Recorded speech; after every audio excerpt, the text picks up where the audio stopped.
Hello friends, कैसे हो आप सब। आई होप आप सब अच्छे होंगे। आज हम करेंगे समास ट्रिक के द्वारा। समास क्या होता है। देखिए, समास क्या होता है, किसी भी चीज़ को संक्षेप रूप में प्रस्तुत करना।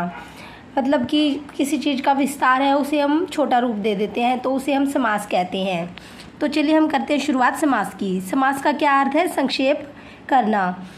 समास का प्रयोग दो शब्दों को जोड़ने के लिए किया जाता है, या फिर दो शब्दों का जो मेल हो जाता है उसे हम समास कहते हैं। मुख्य रूप से ये जो समास है हमारे 4 प्रकार के होते हैं, लेकिन हिंदी में हम 6 प्रकार के समास पढ़ते हैं। देखिए, जो ये कर्मधारय समास है और द्विगु समास है, ये दोनों ही हमारे क्या है, तत्पुरुष समास के भेद है। इसलिए हिंदी में हम 6 प्रकार के समास को पढ़ते हैं। सबसे पहला है हमारा अवयवी भाव समास, उसके बाद है तत्पुरुष समास, कर्मधारय समास, द्विगु समास, बहुव्रीहि समास और द्वंद्व समास। इसको हम एक ट्रिक के द्वारा करते हैं। दादाजी अब तक। देखो, पहले द से क्या होगा, द्विगु समास, दूसरे द से द्वंद्व समास, अ से अवयवी भाव समास, ब से बहुव्रीहि समास, त से तत्पुरुष समास और क से कर्मधारय समास। चलिए अब हम करते हैं अवयवी भाव समास। अवयवी भाव समास क्या होता है। देखिए, ये अव्यय से मिलकर बना होता है, ठीक है। इसमें क्या होता है, लिंग, वचन, सर्वनाम, संज्ञा के आधार पर कोई भी परिवर्तन नहीं होता है, ठीक है। या फिर हम ये इस प्रकार से भी इसको याद कर सकते हैं कि जिस मतलब किसी भी शब्द में उपसर्ग लगा होता है तो उसमें अवयवी भाव समास होता है। जैसे देखिए, जहाँ पर भी आ, ए, प्रति, अनु, उप, ये आदि उपसर्ग होंगे, वहाँ पर हमारा क्या होगा, अवयवी भाव समास होगा। देखिए, जैसे उदाहरण देखते हैं हम, प्रतिकूल। इसमें जो ये प्रति है ये हमारा उपसर्ग है, तो इसमें कौन सा समास हुआ, प्रतिकूल समास। और इसमें क्या होता है, इसमें हमारा जो प्रथम पद होता है वही प्रधान होता है, ठीक है। उसके बाद हमारा आता है तत्पुरुष समास। तत्पुरुष समास यहाँ पर क्या होता है, जहाँ पर कारक चिन्ह लगा होता है। कारक हमारे कितने होते हैं, 8 प्रकार के होते हैं। देखो, जैसे कर्ता ने, कर्म को, करण से, संप्रदान के लिए, आपादान से अलग। देखिए, जो एक करण वाला है ये से, ये अलग है, और जो अपादान है ये से है, ये मतलब किसी चीज़ को अलग करना है। जैसे पेड़ से पत्ते गिरे तो वो पत्ता जो है पेड़ से टूटकर अलग हो गया। आगे क्या है, संबंध, का, के, की, अधिकरण, में, पे, पर, संबोधन, हे, ओ, अरे। लेकिन तत्पुरुष समास हमारा जो है 6 प्रकार का होता है। जो ये कर्ता है और संबोधन है, इसको इसमें नहीं शामिल किया जाता। देखिए, कर्ता को और संबोधन को तत्पुरुष समास में शामिल नहीं किया जाता। केवल कर्म, करण, संप्रदान, अपादान, संबंध और अधिकरण, इनको ही हम क्या है, तत्पुरुष समास के भाग मानते हैं। इसमें क्या होता है, हमारा दूसरा पद प्रधान होता है, और इसके 6 भाग हैं। चलिए अब हम करते हैं इनके उदाहरण। देखिए, जैसे हस्त से लिखित, यानी हस्तलिखित, से आ गया तो हमारा कौन सा तत्पुरुष हुआ, तो इसमें हमारा हुआ करण तत्पुरुष। जैसे देशभक्ति, यानी कि देश के लिए भक्ति, के लिए आ गया तो हमारा कौन सा तत्पुरुष समास हुआ, इसमें हुआ हमारा संप्रदान, संप्रदान तत्पुरुष। उसके बाद आता है हमारा कर्मधारय।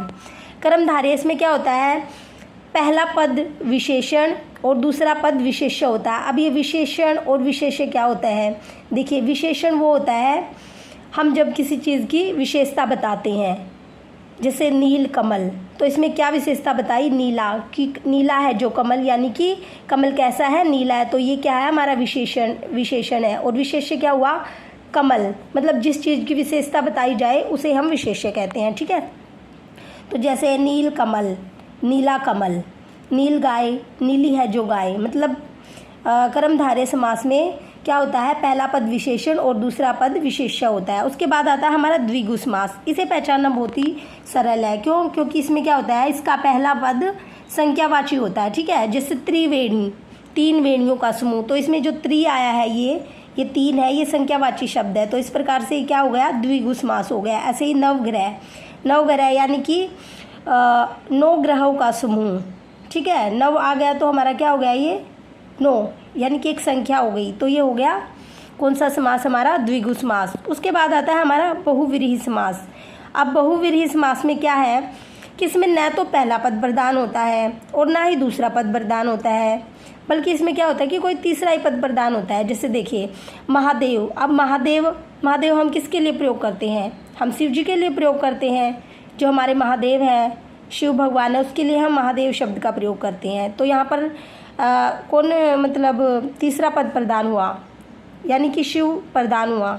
तो यहाँ पर कौन सा समास हुआ? हमारा बहुव्रीहि समास। इसी प्रकार से गजानन हम किसको बोलते हैं? गणेश भगवान को बोलते हैं। तो यहाँ पर तीसरा क्या पद प्रधान निकल कर आया है? गणेश। तो यहाँ पर हमारा हुआ बहुव्रीहि समास। उसके बाद आता है हमारा द्वंद्व समास। द्वंद्व समास में क्या होता है कि इन दोनों में आपस में द्वंद्व रहता है, लड़ाई रहती है कि भाई कौन सा प्रधान है। इनमें दोनों ही पद क्या होते हैं? प्रधान होते हैं। जैसे माता पिता, यहाँ पर माता भी प्रधान हुई और पिता भी, दोनों में बराबर का मतलब तालमेल है, दोनों का अपना अपना महत्व है, तो इसलिए ये दोनों पद प्रधान हुए। जैसे दिन रात में दिन अलग है, रात अलग है, इसका अलग महत्व है, इसका अलग महत्व है। इस प्रकार से द्वंद्व समास वह समास होता है जहाँ पर दोनों ही पद प्रधान होते हैं और इसमें क्या होता है? योजक चिन्ह का प्रयोग किया जाता है। ठीक है, इस प्रकार से हमारे जो ये समास है कंप्लीट हुए। उम्मीद है आपको अच्छे से समझ में आए होंगे। और ये ट्रिक इसकी ज़रूर याद रखना, दादाजी अब तक, यानी कि पहले दा से द्विगु समास, दूसरे दा से द्वंद्व समास, आ से अव्ययी भाव समास, ब से बहुव्रीहि समास, त से तत्पुरुष समास और क से कर्मधारय समास। धन्यवाद। उम्मीद है आपको अच्छे से समझ में आए होंगे। और अगर आपको थोड़ा सा भी इससे कुछ लाभ प्राप्त हो तो प्लीज़ चैनल को लाइक और सब्सक्राइब ज़रूर कीजिएगा। धन्यवाद।